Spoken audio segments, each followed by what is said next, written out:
तमाम नए वीडियोस आए हैं, क्लेम किया जा रहा है कि नहीं, देखिए, ये जो वीडियोस मीडिया में चलाए जा रहे हैं वो बहुत बड़ी गलती कर रहे हैं, क्योंकि सुप्रीम कोर्ट में तो जजेस ने कहा कि मीडिया को नहीं चलाना चाहिए। अब ये सेलेक्टिव लीव कौन दे रहा है? ये तो सुप्रीम कोर्ट के जजेस ने कहा इस बात को। आप लीक कर लो, कुछ भी कर लो, 91 का एक्ट है। 91 के एक्ट के तहत 15 अगस्त 1947 को मस्जिद थी, मस्जिद है और रहेगी। और सबसे अहम सवाल ये कि कांग्रेस पार्टी जो मुझ पर इल्जाम लगाती है, गूंगी क्यों बनी हुई है? भाई, आप ही की सरकार ने तो कानून बनाया था ना। अगर आप 91 का जो एक्ट का जो पार्लियामेंट के डिबेट्स देखेंगे, लोकसभा के, राज्यसभा के, उसमें मैं फिर से दोहराऊं, इस बात को मीडिया में कहा था, उसमें उमा भारती ने चीख मारकर कहा था ज्ञानवापी का क्या होगा। उसके बाद वो मोशन बीजेपी हार गई। तो इंटेंट ऑफ द पार्लियामेंट में ये बात शामिल है ना। तो 91 का एक्ट है, आप कुछ नहीं कर सकते उसके ऊपर। लेकिन सर, नए वीडियो आने के बाद में कोई वीडियो नहीं, वीडियो चाहे देखिए, वीडियो कुछ भी होगा। 15 अगस्त 1947 को हमने कानून बना दिया। पहले तो मैं उन वीडियोस को नहीं मानता हूं, क्योंकि हो सकता है कि वो वीडियोस कंप्लीटली झूठ हो, एडिट करे हुए हों। क्या कोर्ट ने उसको दिया? क्या कोर्ट ने कहा कि पब्लिक डोमेन में? और अगर वीडियो सच भी हैं तब भी एक्ट रहेगा, कानून रहेगा। लेकिन सर वापस से और सुनिए, एक्ट ही रहेगा, उसमें कुछ होने वाला नहीं है। मैं आपकी इत्तला के लिए बता रहा हूं, आप लोग एक जजमेंट पढ़ लीजिए। ये एक जजमेंट आया 1942 का, इलाहाबाद हाई कोर्ट का जजमेंट है 1942 का। वो सेटल कर चुका है इस चीज को। अब ये वीडियोस आ रहे हैं तो कौन लीक कर रहा है? सुप्रीम कोर्ट के 3 जजेस ने नहीं कहा था कि media should not carry leaked videos? अब आपकी जिम्मेदारी है, आपकी फ्रेटर्निटी की जिम्मेदारी है कि सुप्रीम कोर्ट के फैसले के आप लोग उसके पाबंद रहिए।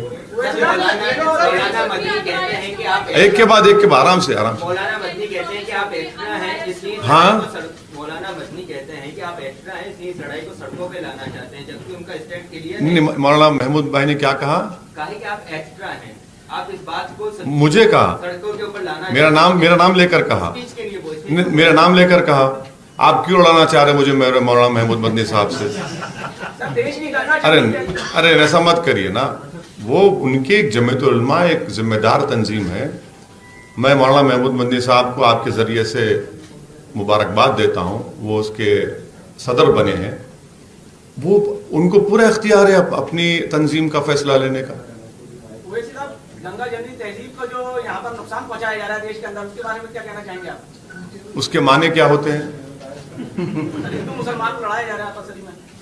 भाई साहब देखिए, आपने देखा होगा कि एक जैन साहब को मध्य प्रदेश में सिर्फ इस शक की बुनियाद पर जान से हाथ धोना पड़ा कि वो मुसलमान है, और बीजेपी के एक्स कॉर्पोरेटर के हस्बैंड ने उनको तमाचा मार कर उनकी जान ले ली। ये कौन सी गंगा जमनी तहजीब है बताइए? आप एक शक की बुनियाद पर एक जैन तबके से ताल्लुक रखने वाले आदमी को मारते हैं, पीटते हैं। सबसे ज्यादा यह है कि रूल ऑफ लॉ को नुकसान पहुंच रहा है इससे। कानून की बालादस्ती जो कहते हैं उर्दू में, उसको नुकसान पहुंच रहा है इस तरह की हरकतों से। सर कश्मीर में जिस तरीके से कत्लेआम हो रहा है, आज भी एक कुलगांव में टीचर की हत्या हुई है। कहां पे हुई? कश्मीर। अच्छा, सरकार किसकी है भाई?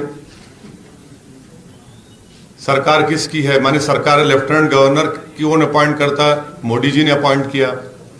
और पार्लियामेंट के डिबेट में जब 370 को हटाया जा रहा था तो पुकार कर पूरे देश में कह रहे थे कि आज से आतंकवाद खत्म हो गया। नहीं हुआ ना, आप झूठे साबित हुए। अगर हत्या हो रही है, टेररिस्ट आ रहे हैं, तो ये आपकी नाकामी का सबूत है। ये हम कंडेम करते हैं उन हत्याओं को, चाहे वो कश्मीरी पंडित का हो जो गवर्नमेंट सर्वेंट था उसका हुआ।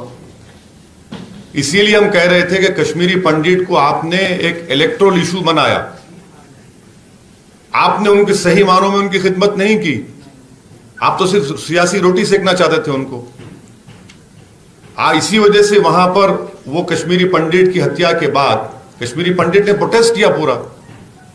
तो इस सरकार की नाकामी हम खंडन करते हैं, कंडेम करते हैं किसी किस्म का वायलेंस जो भी होगा, मगर जिम्मेदारी तो मोदी सरकार की है कि वो नाकाम साबित हो रही है वहां पर।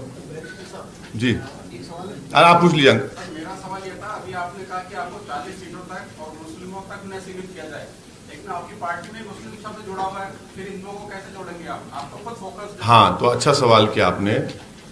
तो जो भी पॉलिटिकल पार्टी इलेक्शन कमीशन में रजिस्टर होती है उसको ये बताना पड़ता है, मानना पड़ता है, एफर्म करना पड़ता है कि वो भारत के संविधान को मानते हैं।